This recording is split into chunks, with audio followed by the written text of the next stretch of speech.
Before we dive into today's episode, I want to remind you that the content discussed is for informational purposes only.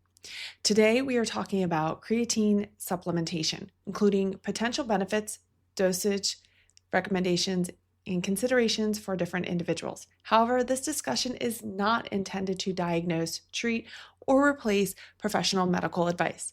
Always consult with a qualified healthcare provider before adding creatine or any supplement to your routine, especially if you're pregnant or nursing, have kidney or metabolic conditions, or take medications that may be affected by supplementation.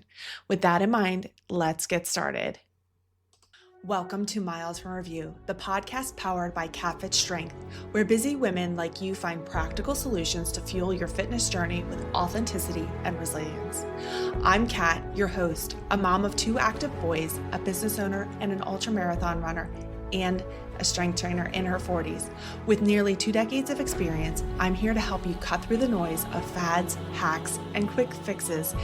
This is a space where we celebrate womanhood and motherhood, all while building strength and resilience and reconnecting with you from a place of self-compassion and worthiness.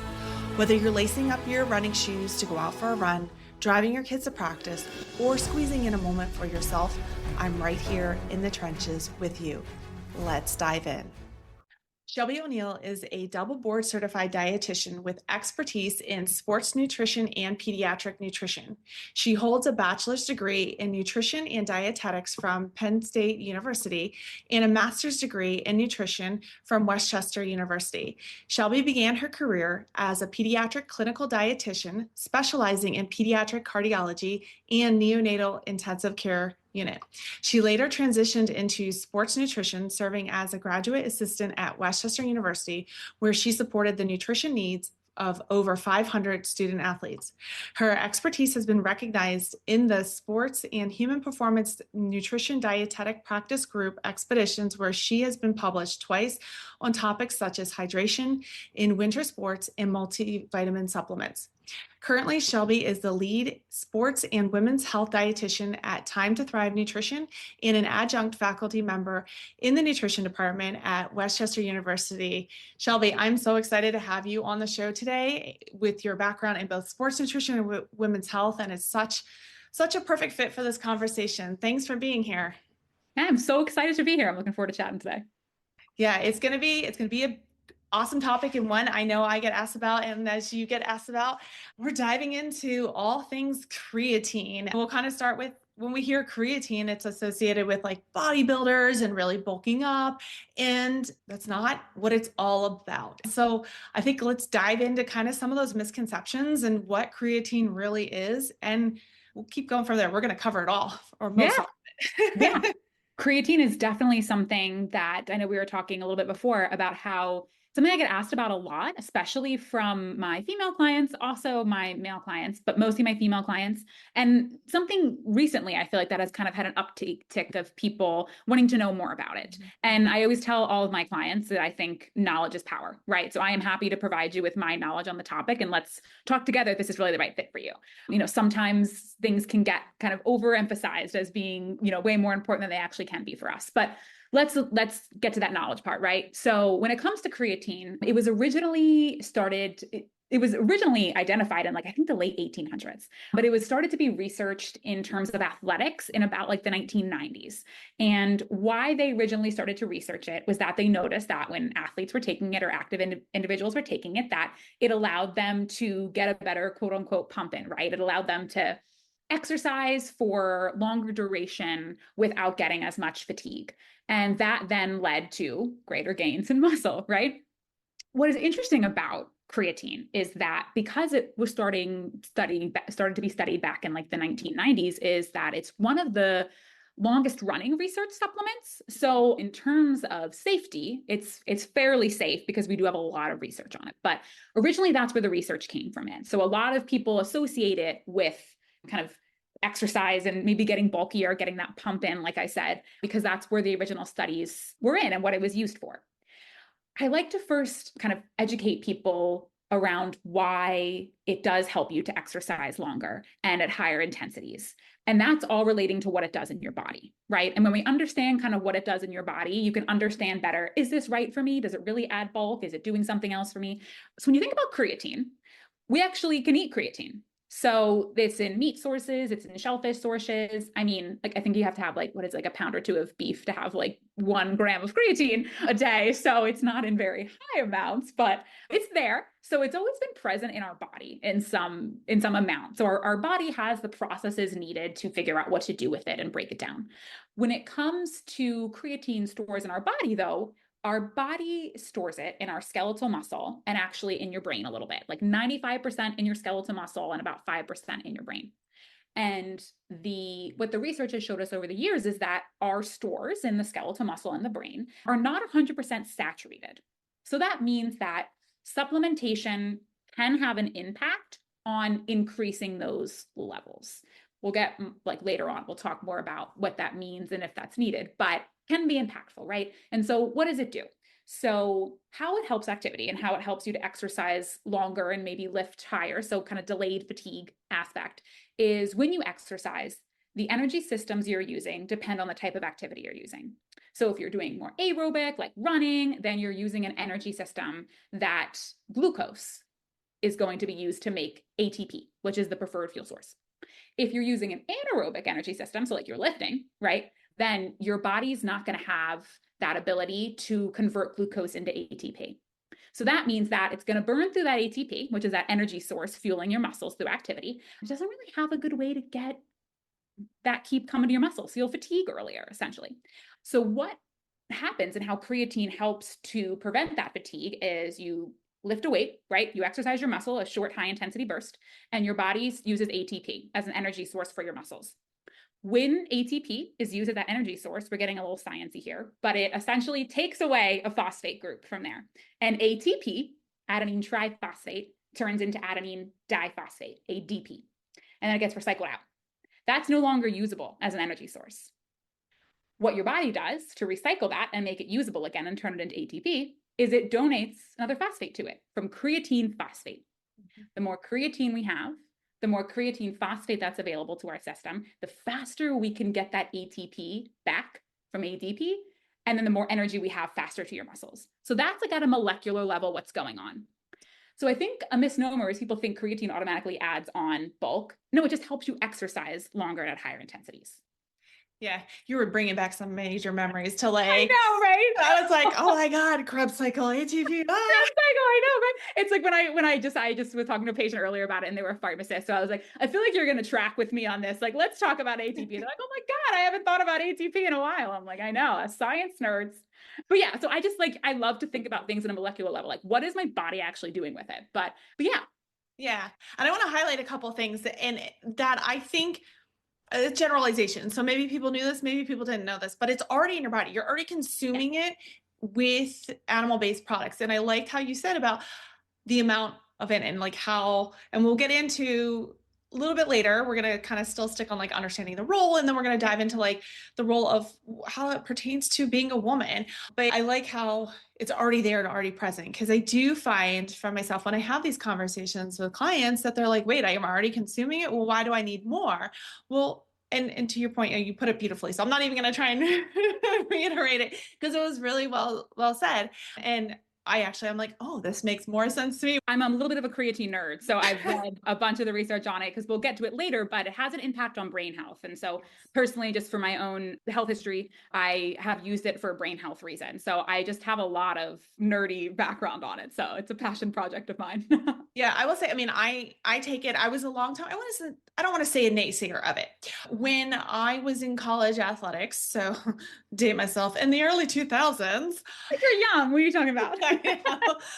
It was like, it was around the time bodybuilding started having its growth, like I guess in the 60s and 70s, and Arnold Schwarzenegger was the godfather of bodybuilding. And I feel like the 90s were like the big boom of a lot of bodybuilding. And so there wasn't there was federations out there for like clean sport and stuff like that. So Yep. when I was a college athlete, it was really hard to find potentially clean proteins and creatines. And it was also around the time of the ephedrine ban and all of this type of stuff. And so our coaches were like, just don't take anything, because we were a highly competitive team. We won multiple national championship titles. So it was like, we don't want to risk what we're doing. So like I had heard of it, and then going through my adult life, I was like, do I really need this?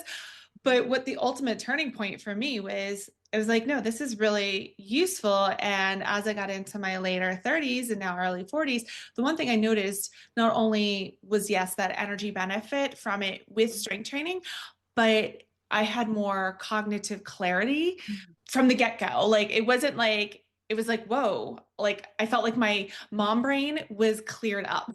So Yeah. I felt a There's lot of really cool clarity. research about, just a couple that came out about sleep deprivation and creatine, and how it very much has shown a positive effect in a sleep deprived state, which not a mom yet, but all the moms I know can maybe attest that you're in a sleep deprived state more often than not. So it can have benefits absolutely outside of exercise, which I'm sure we'll get into, but yeah. Yeah, and like let's segue it there right now. I work with all women, and Mhm. the age range is 30 and above, primarily in the bulk age range of 30 to 45. In that time period, you're building your family, your career is at, an all-time, I don't want to say an all-time high, but you're in your career, you're moving up, you're also knocking on that door of perimenopause to menopause. So there's a lot of different hormonal shifts that are happening there. How does creatine support women through, I mean, I just threw out like whole lifespan of transitions You're there, good. but how would that impact? And for me, I'm going to say, as a personal trainer, and I only have a nutrition certification, but I always recommend like go work with a dietitian to see if creatine especially is right for you. But for someone who is pregnant, how would you, and again, and I will just say this as a prerequisite, we're not here to diagnose or treat. Yep. We're here to inform. So anything you hear on this podcast is just information. I strongly suggest speaking with, getting in contact with Shelby. Her information will be at the bottom, or contacting your own medical registered dietitian if creatine sounds right for you. So just blanket statement there, because not here to diagnose or treat. So Yeah, glad you put that in there. But yeah, yeah. so let's kind of look at it through the lifespan. So again, creatine has gotten so much cool new research out there in the past couple of years. There's this great researcher in the creatine world. Her name is Dr. Abby Smith Ryan. She's out of, I believe it's UNC or Duke. I'm so sorry if I'm getting this wrong. I think it's UNC. She does a ton of research in her lab related to creatine, and she's on a lot of the new papers that are out there. So I like follow her on Instagram because she just is great, and she has a lot of helpful information, but a lot of great women out there doing research on creatine that helps us put it forward. So just like you said, we are not, diagnosing or treating here, but like I said, knowledge is power. So let's get the information out there and you talk to your medical provider. So when it comes to, let's start about the first stage of life, pregnancy, right? Or fertility. When it comes to pregnancy, all of the research out there on creatine with pregnancy is done in animal models. So yes, some of it shows that it could be safe, but here's how I hierarch research for my patients, right? Is in vitro. If it's in vitro, it's in a petri dish. Interesting, but I'm not going to make a recommendation based off of that. If it's in an animal, okay, we got a little bit more background and data, and this could be something promising. But when it comes to something like pregnancy, I'm still going to be hesitant, right? Human randomized control trials, great. That means that we have it in humans and we know it's safe. So when you think about the creatine research, from my knowledge on it, it's mostly still in the animal model stage. It does, I think, show that it's not harmful and it may benefit, but with caution, right? We don't have that human data. So I always just, when women ask about it in pregnancy, give them the knowledge, say, you can ask your doctor about this, but this is not something I'm going to feel comfortable doing with you while you're pregnant. After you're done breastfeeding and you want to start weightlifting again, sure, let's talk about it. But when it comes to that pregnancy stage, that's my recommendation. I mean, if you look at the animal research, it does show some positive benefits to the fetus and the mom, but there's no human randomized control trials. I'm not going to feel comfortable doing that for someone. Same kind of applies for breastfeeding. If they talk to their doctor and their doctor said that's fine and they were on it during pregnancy, then okay, you can keep on it during breastfeeding. But if it's coming to me for the recommendation, that's usually what I choose. But again, those animal models do show some promising information. So maybe if we get some human randomized control trials, then that could be more out there as something that we use for people. When it comes to, again, like childhood, adolescence, that data just isn't there as much. Although, again, some of those animal, and there is some actual human trials with kids, doesn't really show any negative side effects that I've seen, but I always get cautious with kids. I don't like giving supplements to kids. So if you're under 18, probably not going to do it. If you're over 18 and you're a college athlete, let's discuss it. But I always go food first. That's my approach as a dietitian. Food should be the foundation.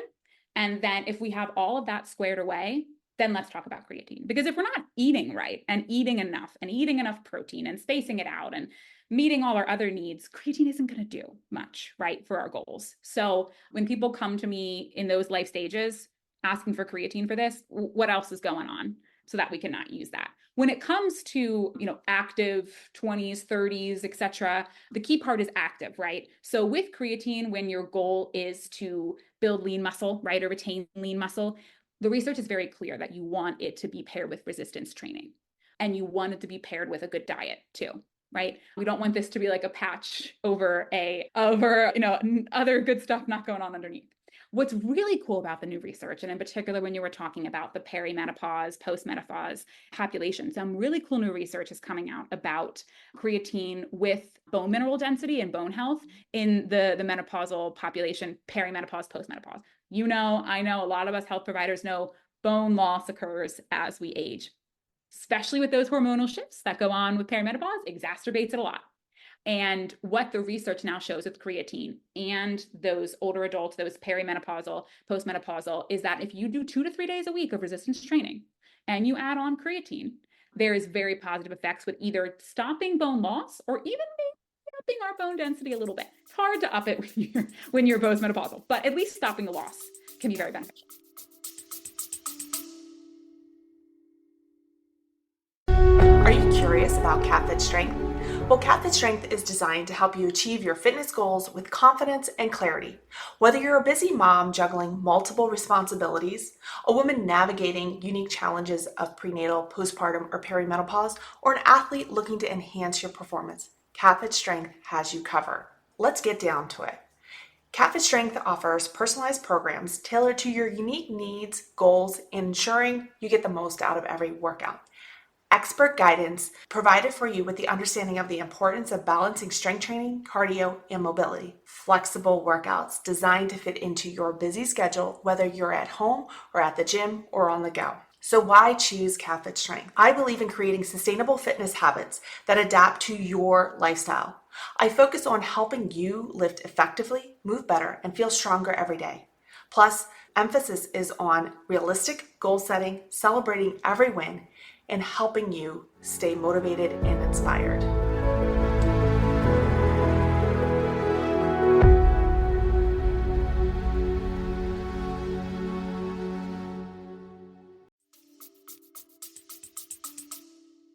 Which is so huge. I'm going to pull out some things that you said just to reiterate. One, I love that you spoke about 18 and under kids, because it is something. I have a 13-year-old and he's very big into strength training and sports and all the things. And he sees mom and dad taking creatine and he's like, well, can I do that? And I'm like, no. It's food, it's strength training, it's this. And he's like, well, why are you guys taking it? And I'm like, well, first off, we have fully matured bodies.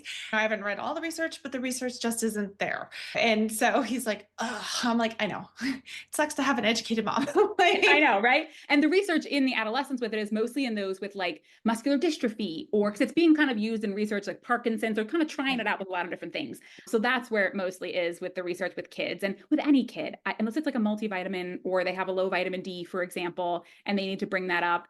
I don't like supplements because they're still growing. So in that way, like, with your son, which I'm sure you did, we'd focus on food. So like meat has creatine, right? Yeah. Let's see how we can do that. But the kids, it's very out there these days, and they very much want it. Yeah, exactly. I told him, I was like, well, meat has protein. It's protein and creatine. Right, no, protein too. Yeah.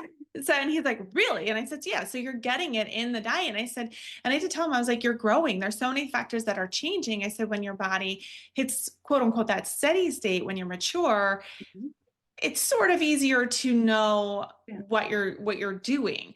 And so he obliged by it, and he was like, okay, that makes sense, mom. I was like, I'm not trying to be like only ours, but Well, and what I tell a lot of kids too is a lot of the information they see out there, hear from their buddies, or they see on social media, it's all meant for a different decade of life, I Yeah. say, right? This is Yeah. meant for us in our 30s, 20s, whatever, and not younger. Unfortunately, a lot of the information out there is not meant for younger kids, yet that's what they're seeing.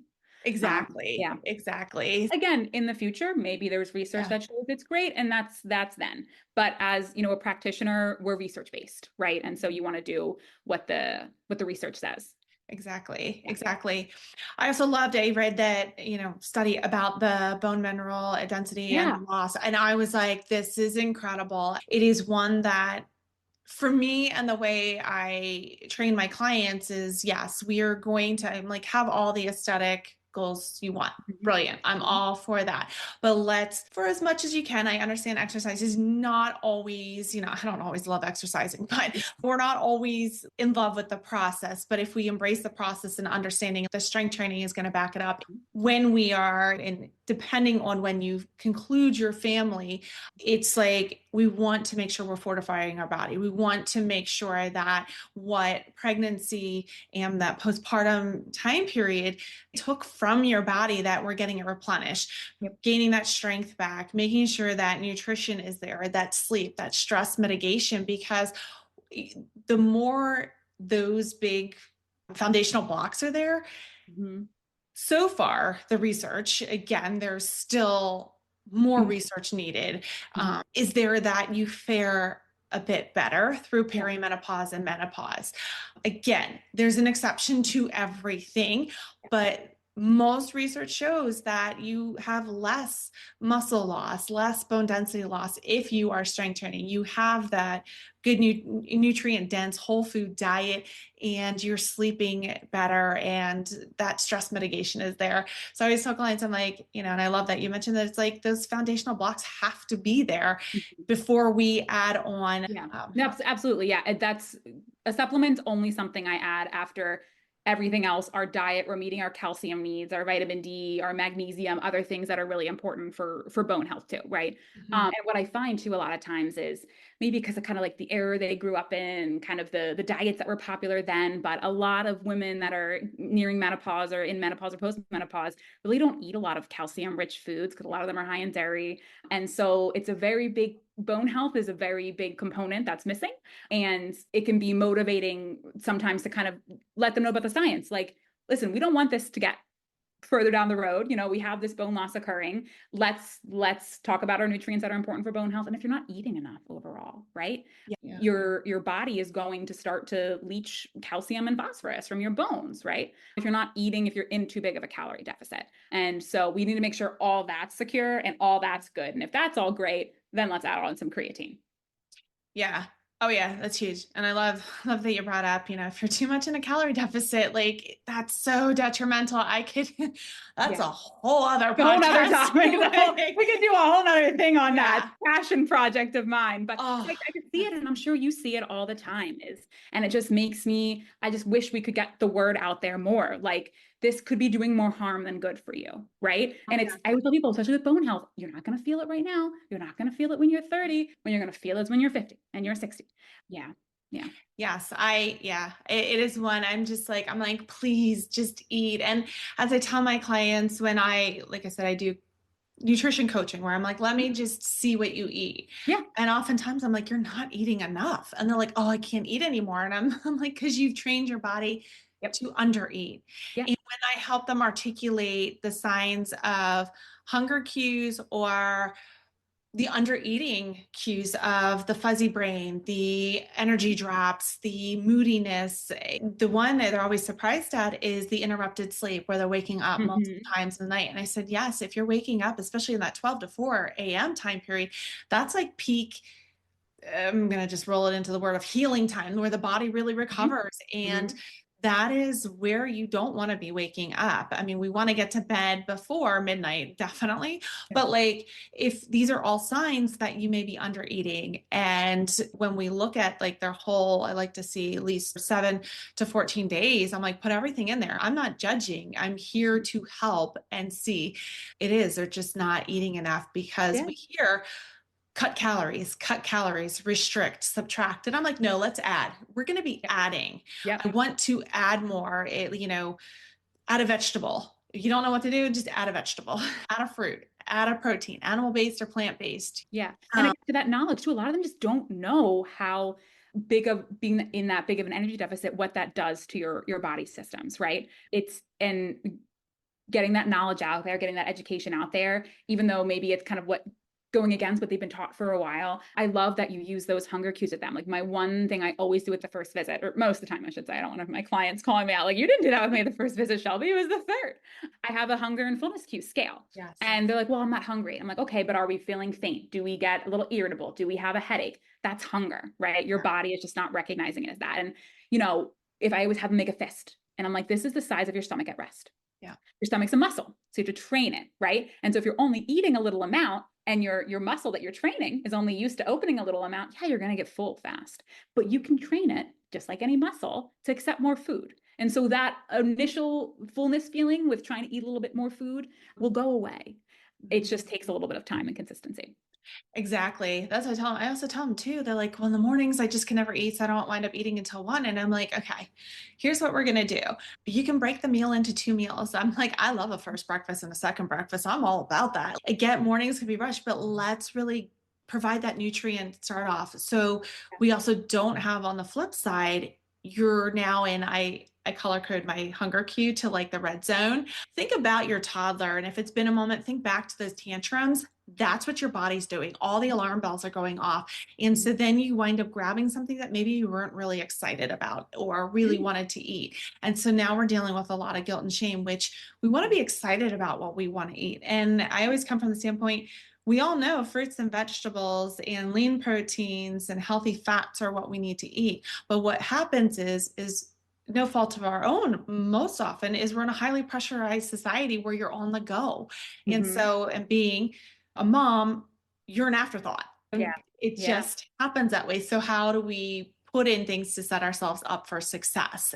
It's hard. I always tell them, I'm like, it's simple, but that doesn't mean easy. It can be hard to start thinking about yourself in that way or getting little bits of nourishment. And when we've been taught don't snack, it ruins meals. Well, actually, I love snacking. I love a snack. And, I wish, and I'm glad that we have this platform to do this. I want to get the message out so much. So many women come to me and they try to eat as little as possible throughout the day. Yes. And that is their goal. And then inevitably they fail because their body needs food. And then it sends them these very strong hunger cues at night and they feel out of control around food and then they beat themselves up for that. And really, you're just setting yourself up for failure throughout the day. Let's shift more of our energy and take during the day. That's when you're busy. That's when you're doing things.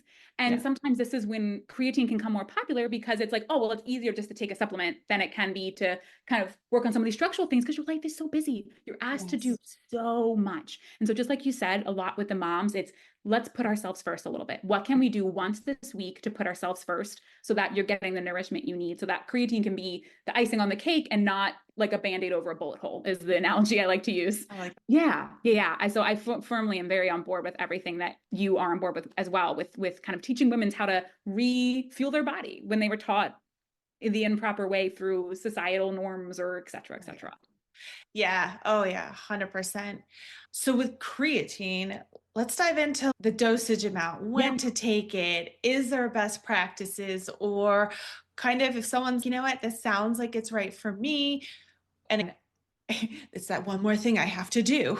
How can I fit it into my crazy lifestyle? If I also find that women don't want to do it wrong. And I get with working out, well, is there a best time to work out during the day? No, whatever is easiest for you, just work out.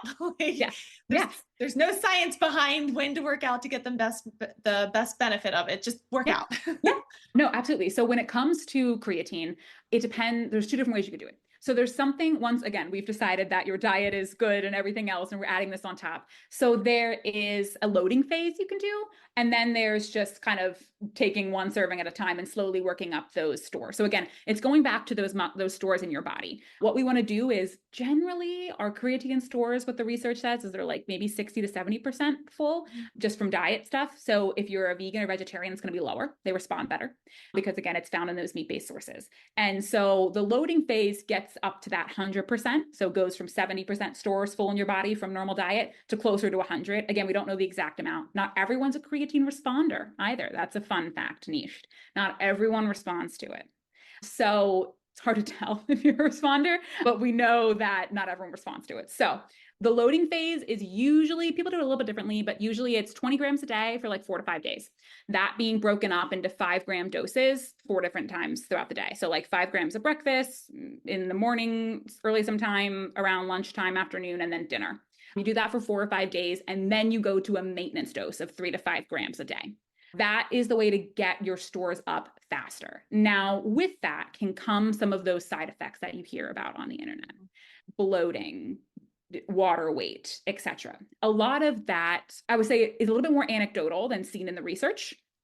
But when we do see it anecdotally from people, meaning like people telling us about it versus it being in the research, it's more with the loading phase. So I always tell people, if they're worried about water weight gain, a couple pounds, bloating, don't do a loading phase. So if you don't do a loading phase, it's just literally starting 3 to 5 grams a day and continuing on with that.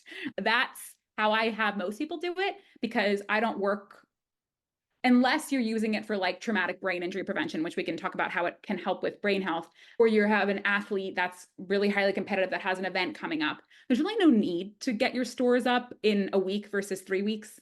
So I just try to do normally just the 3 to 5 gram dose with individuals so that we don't really have any GI side effects, and we eventually get up to full stores in the body.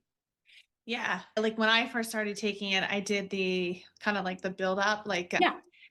and I did notice, and it wasn't that bad. I felt like literally my cycle was about to start, it wasn't bringing on my cycle. I want to do, be very clear about that. I just was like, bloating. This is a familiar bloat. Okay.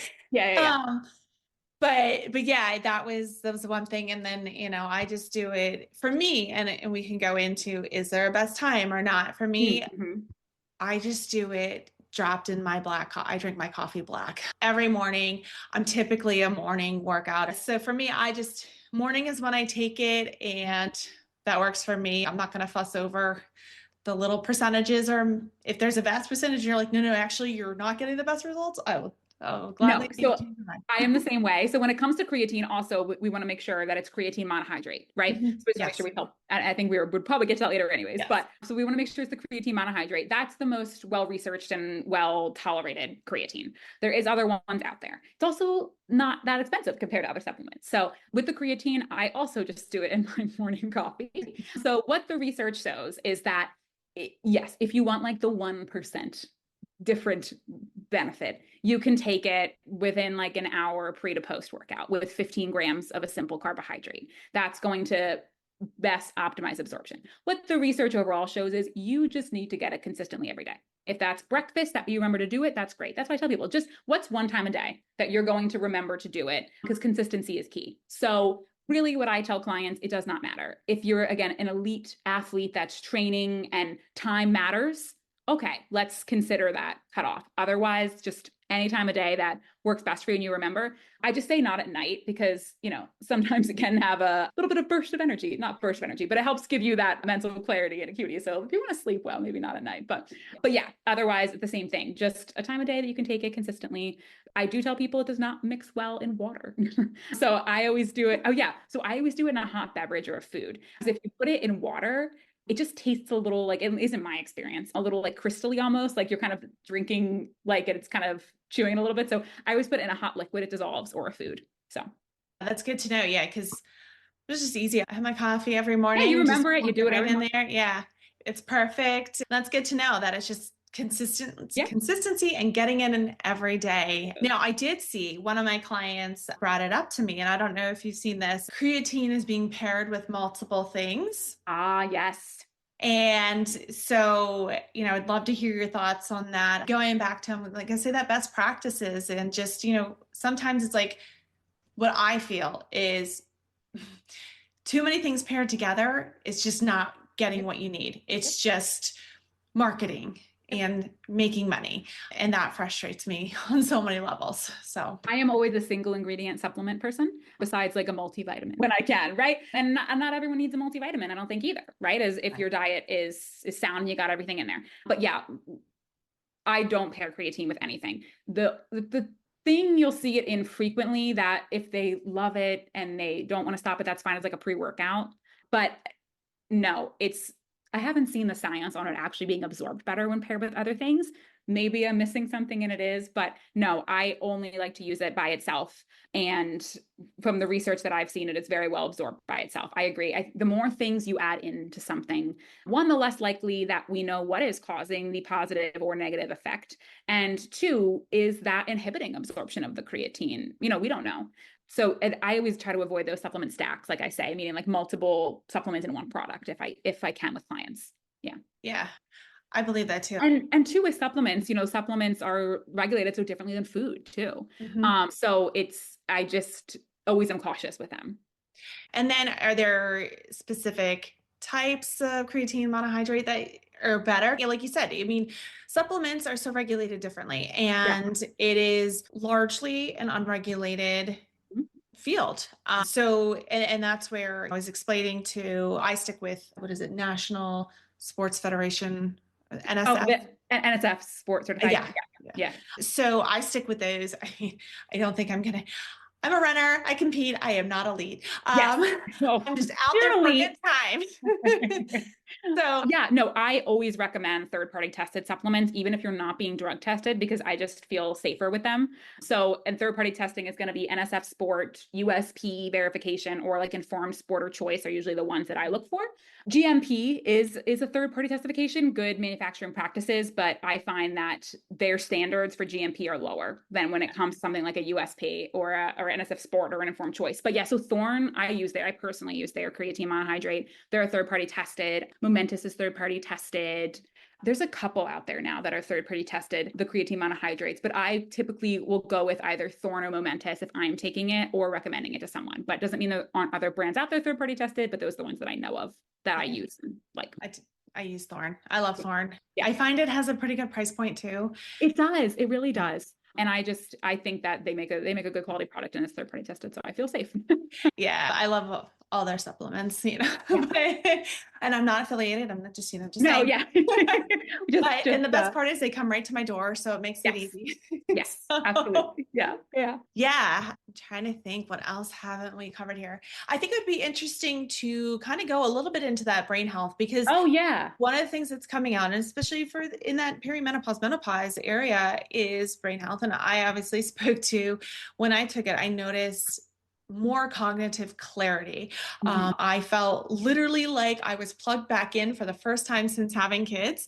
So I was like, this is amazing. I personally had not realized that benefit to creatine when I started it. So yeah. And it all comes back to what it does to that ATP molecule, that very scientific thing we were chatting about in the beginning, right? So ATP is the fuel source for your body's cells, right? And so we know that, again, it comes back to where the creatine stored. So stored in your muscles, your skeletal muscle, and then in your brain. So the research doesn't show it's as good with the doses are what's interesting and not adequately confirmed, I guess. There's some research that shows that maybe higher doses are needed for it to have a better effect on the brain than just the 5 grams a day. That's still kind of being debated. But what we know in the research is that, one, we saw that research on the increased mental acuity in sleep-deprived states. And two, it's used a lot with people with TBIs or concussions. And so some of the research shows that when you have it on board before or you take it after, you have a better likelihood of decreased symptoms and recovery. And so it all comes back to that energetics of how it powers the ATP in your brain. So again, same with your muscles, if we're thinking about it theoretically, right? Then when that brain cell uses that ATP and it recycles it out and it's ADP, that phosphocreatine can donate a phosphate and rephosphorylate, that's ATP again. So more energy faster to those brain cells is one of the theories as to why it can be so effective for brain health. But research is still coming out about that, but it's very promising. And there was a good review by the International Society of Sports Nutrition from 2017, I think it is, on creatine. I like the reviews because they're very wide ranging, but they also give like lovely little bullet points at the end. That's like, here's the main, from this 20 pages, here is the main point. So I love that. And they show that they're doing a lot of research now.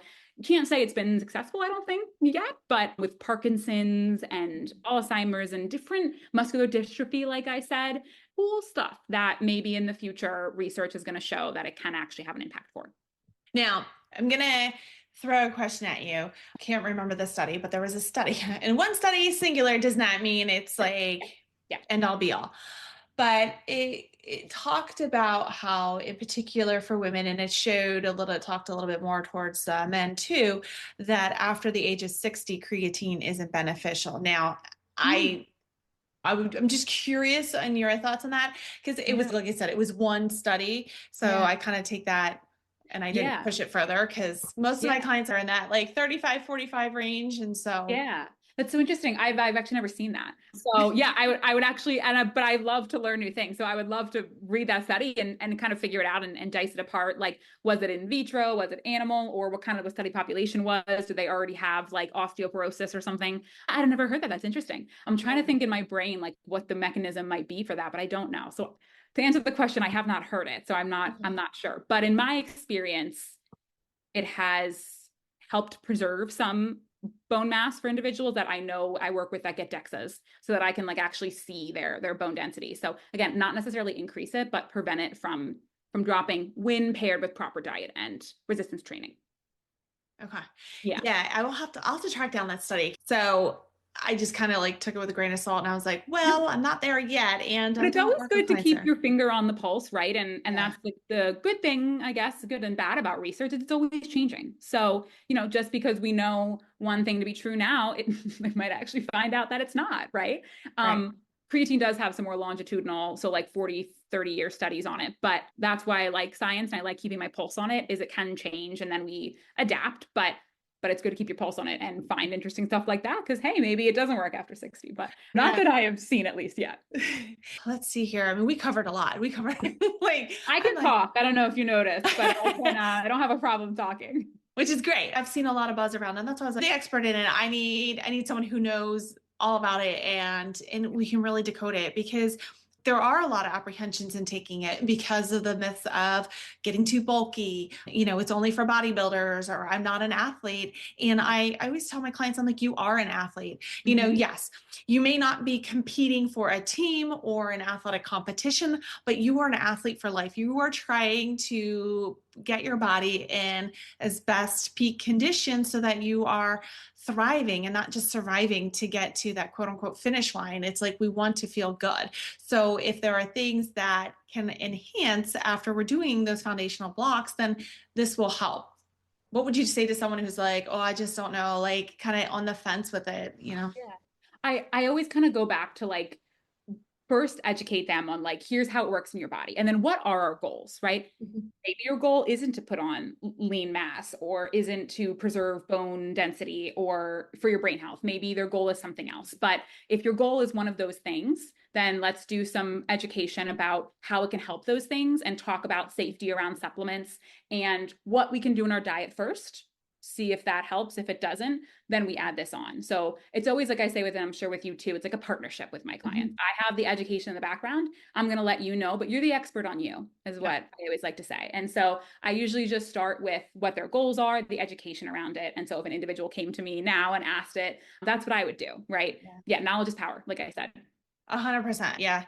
Big proponent of clients are always in the driver's seat, and I'm here to help Mhm. guide them I to mean, their we live outcomes. the dream, right? We Yeah. get to do our jobs are what we are very interested in and our nerdy little hobbies that we get to turn into a career. So I well, just enjoy what I do and I think you do too and I think that translates for people.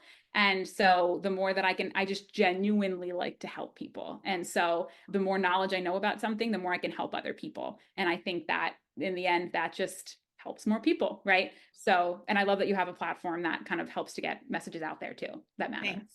Thanks. Yeah, it's a passion project, but it's also something that came out of frustration of just so many nuanced things being screamed into this wide void. The research is getting better.